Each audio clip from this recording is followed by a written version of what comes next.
Hello and welcome to Off the Page, a newsreel from Eureka, the bookstore for the young.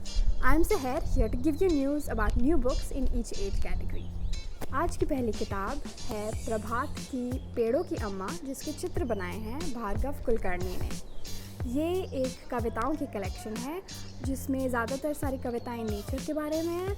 जैसे कि एक कविता है एक खेत के बारे में और वो आसमान को देख रहा है सोचते हुए कि बादल उसे कब छुएंगे। एक है पानी के बारे में और उसके अलग अलग रूप, तितलियों के बारे में, समुंदर के बारे में, मछलियों के बारे में। एक है एक चांद और सूरज के बारे में और कैसे वो दो भाई की तरह हैं। ये कविताएं छोटी हैं पर जो कहने आई हैं पूरा कह कर जाती है। ये कविताएं अपने आप में ही बहुत ही खूबसूरत हैं, पर इन चित्रों के साथ इनमें इतनी जान और इतने रंग आ जाते हैं और ये पूरी किताब खिल जाती है। अगली किताब है श्री प्रसाद की लिखी हुई 20 कचौड़ी पूड़ी 30, जिसके चित्र बनाए हैं प्रोइति राय ने। ये भी एक कविताओं की किताब है। इस किताब की कविताएं मुझे बहुत बचपन का एहसास देती हैं, क्योंकि इसकी कविताएं बच्चों के बारे में हैं और उनकी हरकतें गली में। एक बाबा के बारे में है जो इतनी ज़ोर से चीखते हैं कि पुलिस भागी आ जाती है पूछते हुए कि किसने गोली चलाई। दो गिलहरियों के बारे में है जो एक पेड़ के ऊपर नीचे भाग रही हैं, एक साथ खेल रही हैं।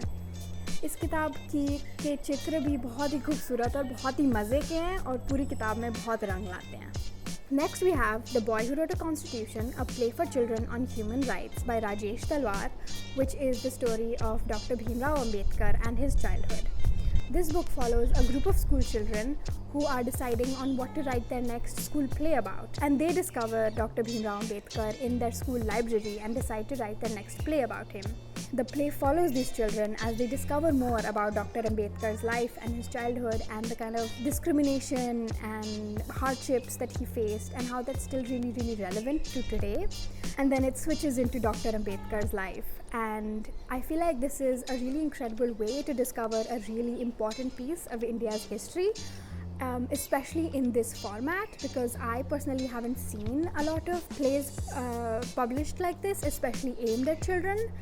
And I would encourage everybody, not just children, to pick this up as this book covers such an essential topic.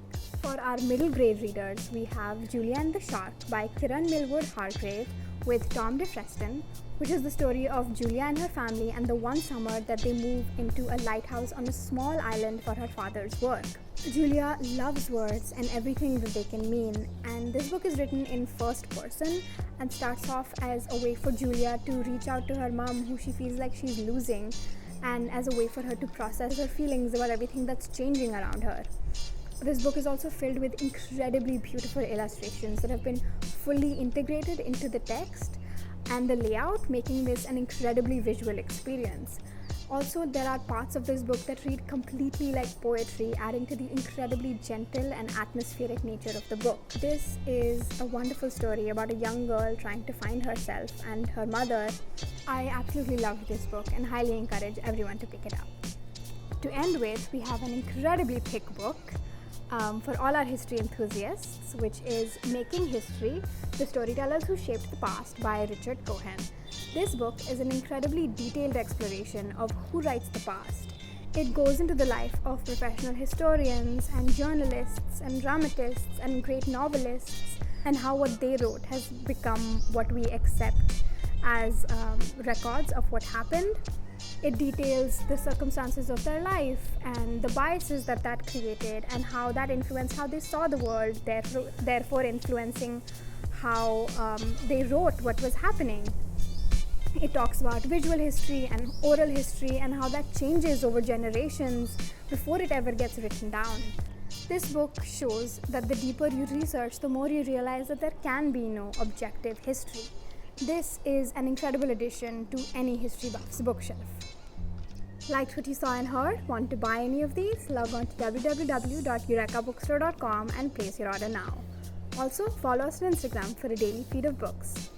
If you happen to live in Delhi or are just passing by, please drop by at M75 and Blog Market, Greater Kailash Part 2. Our team will be more than happy to help you choose books. Please let us know in the comments down below what you liked or didn't, and if you have any suggestions for what else you would like to see, please let us know.